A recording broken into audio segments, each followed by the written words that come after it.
संविधान का अनुच्छेद 51, भारतीय संविधान का अनुच्छेद 51 एक ऐसा प्राविधान है जो दुनिया के किसी संविधान में नहीं। भारत की सभ्यता और संस्कृति एक ऐसी है जो दुनिया के किसी भी देश की नहीं है। भारत की सभ्यता और संस्कृति का मूल मंत्र है उदार चरिता नाम तो वसुधैव कुटुंबकम। उदार चरित्र वालों के लिए ये सारी वसुधा कुटुंब है। तो हम भारतवासी जो हैं इस परिवार मानते हैं विश्व को। और हमारे संविधान निर्माता इतने मनीषी थे, इतने महान थे कि जब उन्होंने संविधान बनाया तो उसमें प्राविधान इसमें भी कर दिया और एक ऐसा प्राविधान किया आर्टिकल 51 का जिसका उद्देश्य है state shall endeavour. Shall word की मानी मैंडेटरी है, शुड एंडेवर नहीं है कि कोई एडवाइस दी गई हो कि एंडेवर करें, और न कोई मे है, स्टेट में एंडेवर ऐसा छोड़ा नहीं गया स्टेट के ऊपर तो वो करे या ना करे।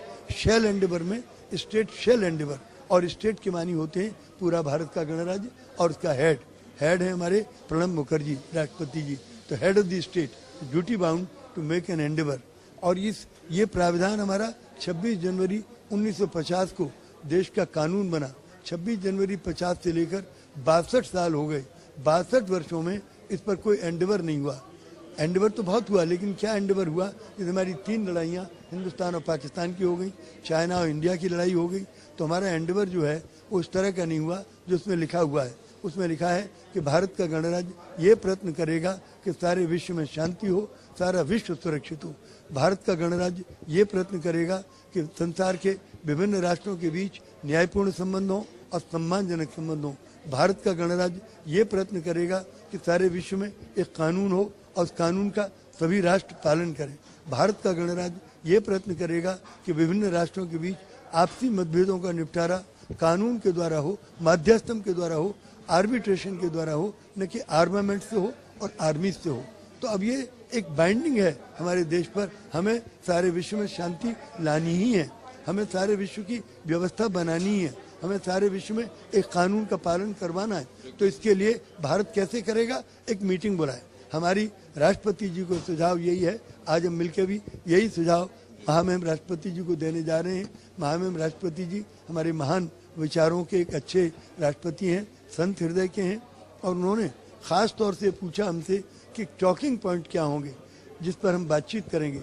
तो हमने लास्ट ईयर का प्रस्ताव जो चीफ जस्टिस कॉन्फ्रेंस का उन्हें भेजा और उसमें हमने प्रस्ताव की कॉपी भेज दी कि प्रस्ताव में यही कहा गया है कि सभी राष्ट्र मिलकर एक वर्ल्ड की पार्लियामेंट बनाएं।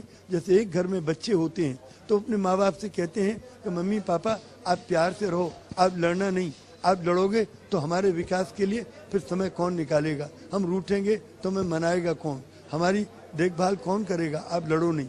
इसी तरह दुनिया के 2 अरब बच्चे, 40 करोड़ बच्चे अपने अंकल से कह रहे हैं, बड़ों से कह रहे हैं, ऐ दुनिया के अंकल, हमारे सभी राजनीतिक नेताओं, आप सब मिलकर एक हो जाओ, हमारी सुरक्षा करो, हमें बचाओ और हमारे भविष्य को सुंदर बनाओ। तो एकता के लिए एक विधान ताना गया है। सारे विश्व को एक करने की जरूरत आन पड़ी है और विश्व की व्यवस्था बनाएगा तो भारत बनाएगा। भारत में गांधी जी ने कहा था कि वर्ल्ड फेडरेशन के बिना ये दुनिया नहीं बचेगी। पंडित नेहरू ने कहा था either the world will unite और इट विल पेरिश, या तो दुनिया एक हो जाएगी या दुनिया नष्ट हो जाएगी। भारत के हमारे सर्वपल्ली डॉक्टर राधाकृष्णन ने कहा था कि दुनिया के सभी राष्ट्रों को थोड़ी थोड़ी सोवरेनिटी देनी है, अपनी अपनी प्रभुसत्ता देनी है। एक बड़ी प्रभुसत्ता बनाने के लिए, एक प्रभुसत्ता बनाने के लिए थोड़ी थोड़ी सत्ता का त्याग करना पड़ेगा, सोवरेनिटी का। तो एक बड़ी हमें सोवरेनिटी बनानी पड़ेगी विश्व को बचाने के लिए। और यही बात गोर्बाचोव ने कही, यदि वर्ल्ड की पार्लियामेंट न बनी तो दुनिया नष्ट होगी। यही बात विंस्टन चर्चिल ने कही कि वर्ल्ड की एकता के बिना ये दुनिया नहीं बचेगी। इसमें करीब करीब 165 अभी तक चीफ जस्टिस यहाँ मौजूद हैं इस समय, और बाकी लखनऊ में काफ़ी आ चुके हैं।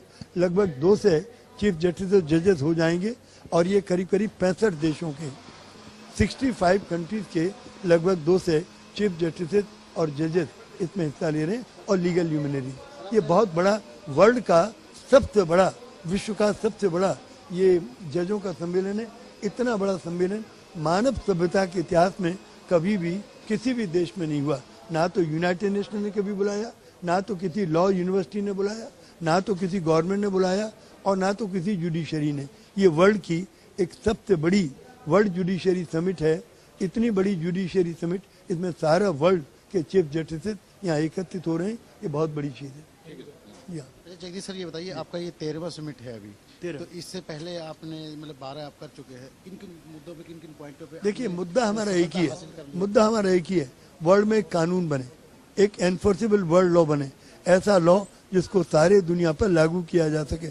उसके लिए हमने वर्ल्ड की एक क्लाइमेट बनाई अब तक, एक हम जन जागृति पैदा कर रहे हैं ग्लोबल, और जजों के माध्यम से, जो चीफ जस्टिस जो जजेस हैं, इनके माध्यम से हम एक विश्वव्यापी जनमत तैयार कर रहे हैं। देखिए, विश्वव्यापी क्लाइमेट चेंज करने की आपने बात कही, अभी कहा कि न्याय के साथ चलना होगा हमें। अधिकार और न्याय दोनों एक सिक्के के पहलू हैं, उन्हें दरकिनार करके नहीं चल सकते। लेकिन आप ये अभी थोड़ा सा देख रहे होंगे कि न्यायिक प्रक्रिया भी अब शक की निगाहें से देखने लगे हैं, तो इसके पीछे क्या मानसिकता है? वो इंडिविजुअल केस में है, लेकिन आप देखें हायर जुडिशरी में वो कमी नहीं है, छोटी मोटी जुडिशरी में होती है, लेकिन बाई एंड लार्ज अभी भी कुछ है, कई आशा की किरणें तो जुडिशरी है जो न्यायप्रिय है। बाकी आप देखें पॉलिटिकल वर्ल्ड में तो आप आशा कुछ नहीं कर सकते हैं, धार्मिक जगत पूरा डिवाइड हुआ चला जा रहा है, तो आप देखें तो कुछ बचा हुआ है, तो जुडिशरी अभी बची हुई है। और उसका कारण आप देखिए, इतने जजेस यहाँ पर आए हैं, अपना समय निकाल कर, अपना श्रम लगा कर, अपना खर्चा करके, अपनी तकलीफ उठाकर, ये इसी बात का सबूत है कि ये लोग, इनको क्या मिलना है यहाँ से, क्या इनको लाभ। जगदीश सर, आप ये बताइए कि आपको 12 जो साल हो गए हैं, उसमें कुछ आपने स्टेप्स उठाए थे, कितनी सफलता आपको मिल चुकी है? अभी तक 12 साल से क्या हुआ है कि इसकी तादाद बढ़ती चली जा रही है। पिछले वर्ष तक 484 चीफ जस्टिस 103 कंट्रीज के आ चुके हैं, 193 कंट्रीज यूनाइटेड नेशन के मेंबर हैं, 193 में से 103 कंट्री तो लास्ट ईयर तक आ गए।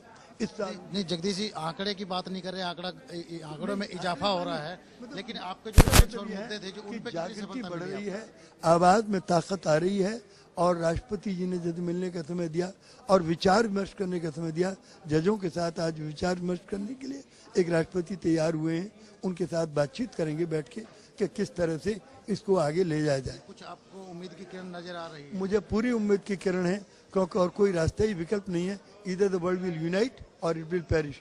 नेहरू जी ने कहा था, या तो दुनिया एक होगी या नष्ट हो जाएगी, यदि हम नहीं एक हुए तो नष्ट तो होंगे ही। धन्यवाद। होने से बचाने के लिए एकता तो जरूरी है, और वो तो होगी।